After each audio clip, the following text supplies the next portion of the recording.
दोहराने का एक अवसर होता है और कोरोना संकट के इस दौर में इस संकल्प की प्रासंगिकता तो अनेक गुना बढ़ गई है।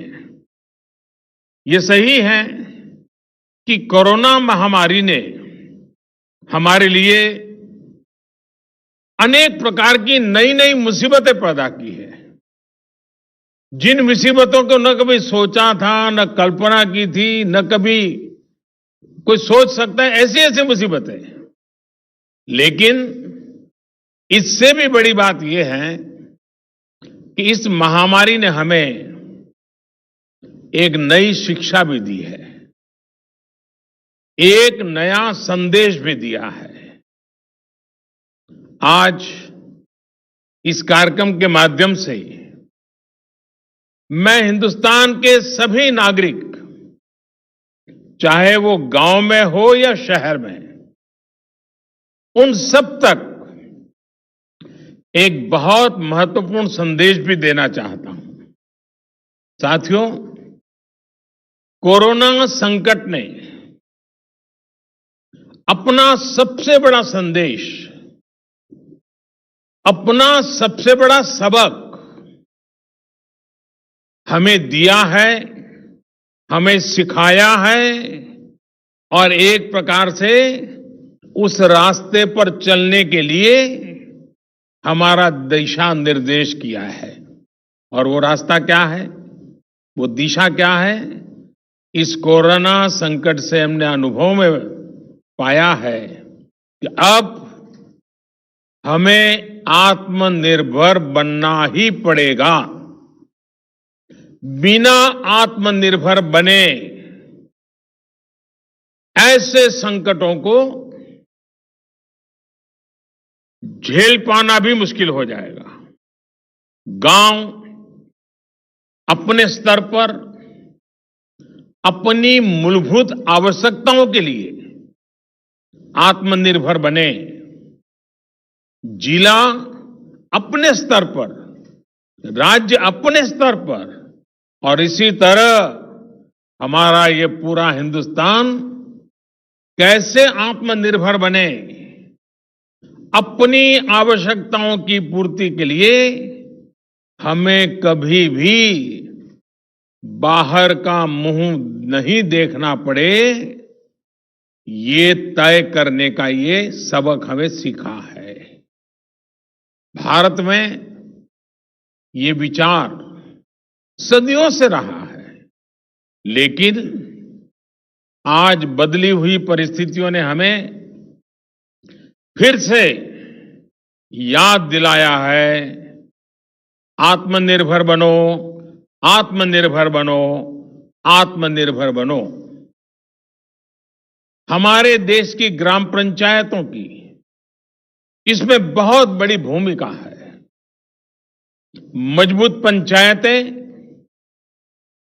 आत्मनिर्भर गांव का भी आधार है और इसलिए पंचायत की व्यवस्था जितनी मजबूत होगी, उतना ही लोकतंत्र भी मजबूत होगा और उतना ही विकास का लाभ आखिरी छोर पर बैठा हुआ उस सामान्य व्यक्ति तक पहुंचेगा। साथियों, इसी सोच के साथ सरकार ने पंचायती राज से जुड़ी व्यवस्थाओं को, इंफ्रास्ट्रक्चर को आधुनिक बनाने के लिए निरंतर काम किया है।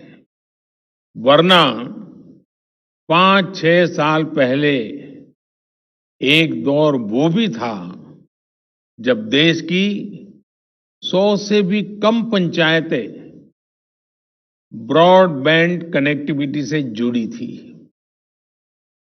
आज 1.25 लाख से ज्यादा पंचायतों तक ब्रॉडबैंड पहुंच चुका है। इतना ही नहीं, गांवों में कॉमन सर्विस सेंटरों की संख्या भी 3 लाख को पार कर रही है। सरकार ने भारत में ही मोबाइल बनाने का जो अभियान चलाया हुआ है, उसी का नतीजा है कि आज गांव-गांव तक कम कीमत वाले स्मार्टफोन पहुंच चुके हैं।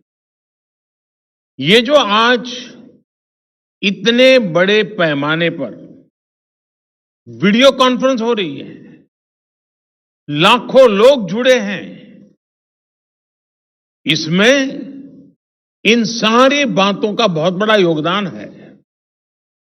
साथियों, गांव के इंफ्रास्ट्रक्चर को मजबूत करने के लिए शहरों और गांवों में दूरी को कम करने के लिए आज सरकार द्वारा 2 बड़े प्रोजेक्ट शुरू किए गए हैं। अभी जो वीडियो फिल्म चल रही है, उसमें आपने देखा है, एक है ई ग्राम स्वराज और दूसरा ऐप है, और दूसरी ऐप की विशेषता है हर ग्रामवासी के लिए उसमें स्वामित्व योजना की शुरुआत। ई ग्राम स्वराज यानी simplified work based accounting application for Panchayati Raj. ये एक प्रकार से ग्राम पंचायतों के संपूर्ण डिजिटलीकरण की तरफ एक बड़ा कदम है। ये भविष्य में ग्राम पंचायत के अलग अलग कामों का लेखा जोखा रखने वाला सिंगल प्लेटफॉर्म बनेगा। अब अलग अलग एप्लीकेशंस में अलग अलग काम करने की कोई जरूरत आपको नहीं पड़ेगी।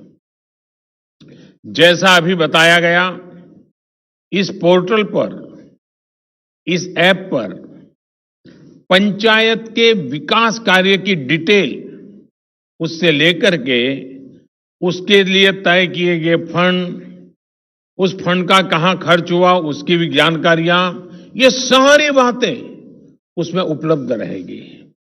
इसके जरिए गांव का कोई भी नागरिक अपनी ग्राम पंचायत में क्या चल रहा है, क्या कामकाज हो रहा है, काम कहां तक पहुंचा है, सारी चीजें अपने मोबाइल पर से जान पाएगा, जानकारी रख पाएगा।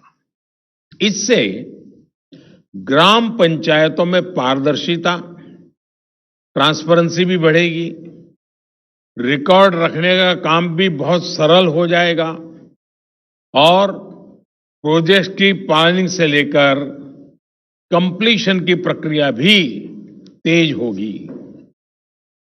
आप कल्पना कर सकते हैं, ई ग्राम स्वराज के माध्यम से आप सभी को कितनी बड़ी शक्ति मिलने जा रही है।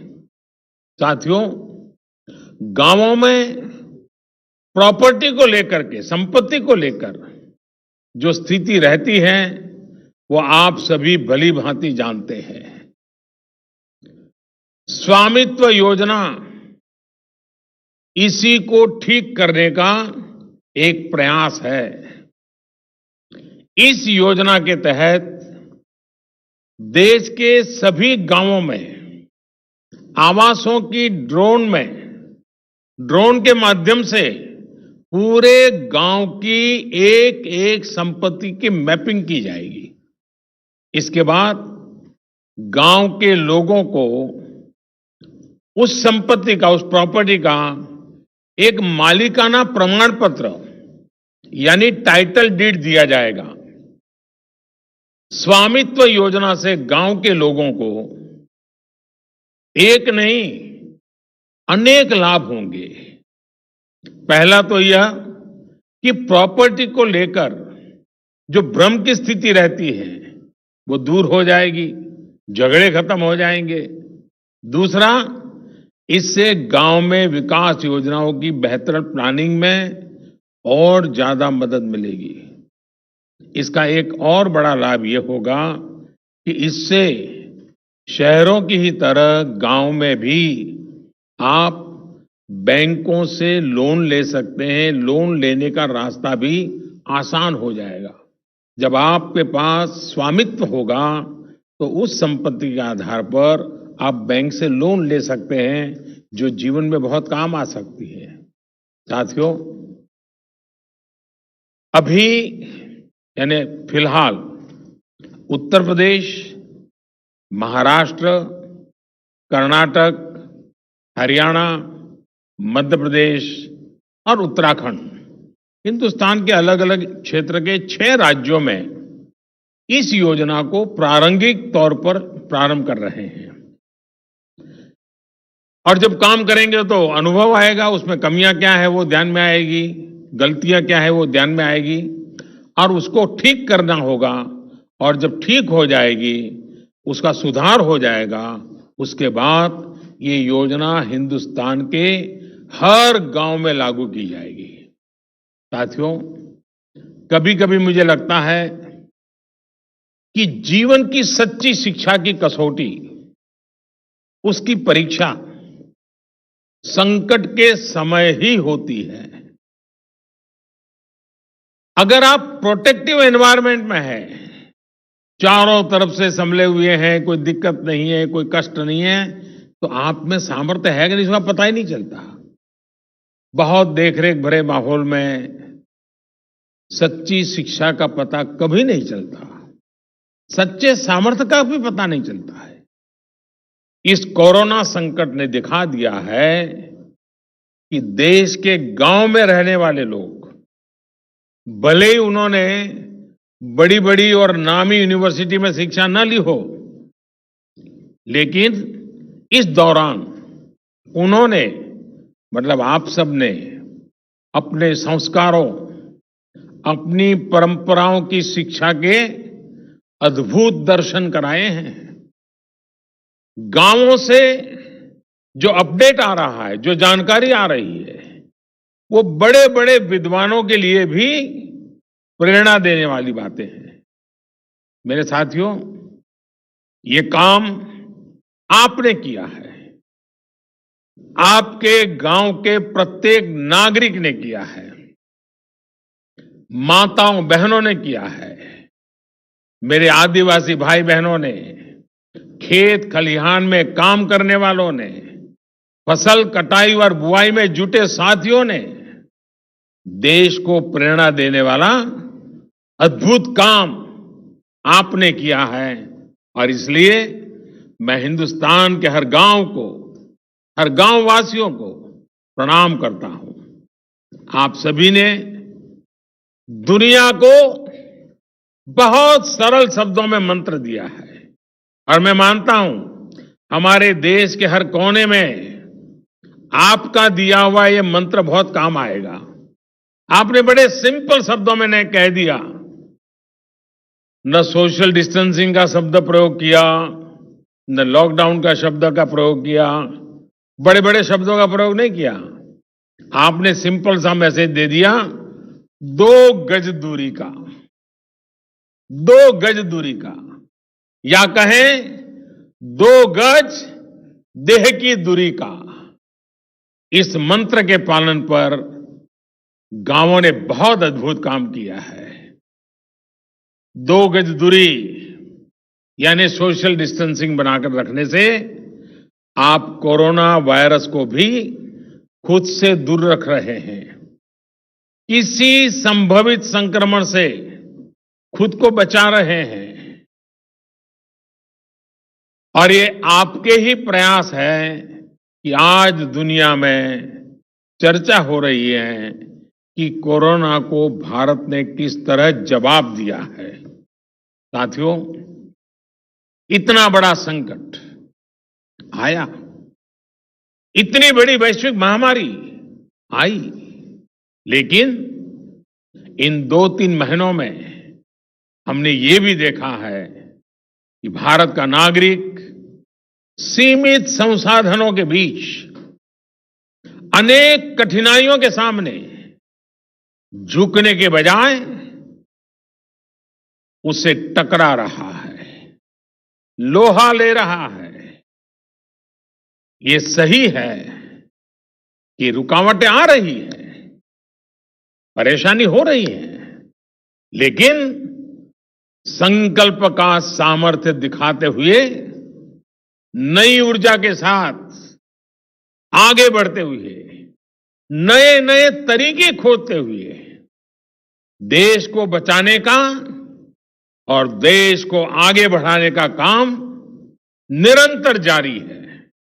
साथियों, इन परिस्थितियों में गांवों में जो हो रहा है उसकी मैं अलग अलग स्रोतों से निरंतर जानकारी ले रहा हूं। आज मैं आप में से भी कुछ साथियों को सुनूंगा, बातें करूंगा, कोरोना के दौरान हुए अनुभवों और आपके सुझावों के बारे में मैं जरूर जानना चाहता हूं। पूरा देश आपको सुनना चाहता है, आपके अनुभवों को जानना चाहता है, खास करके शहर के लोग जिनके लिए ये दिन जरा और कठिन लग रहे हैं। गांव वालों ने रास्ता दिखाया है कि इस कठिनाइयों में भी कैसे उमंग और उत्साह के साथ जिया जाता है। आइए हम चर्चा का सिलसिला शुरू करते हैं। मुझे बताया गया है कि हमें सबसे पहले जम्मू कश्मीर चलना है। भाई मोहम्मद इकबाल जम्मू कश्मीर के बारामूला से जुड़े रहे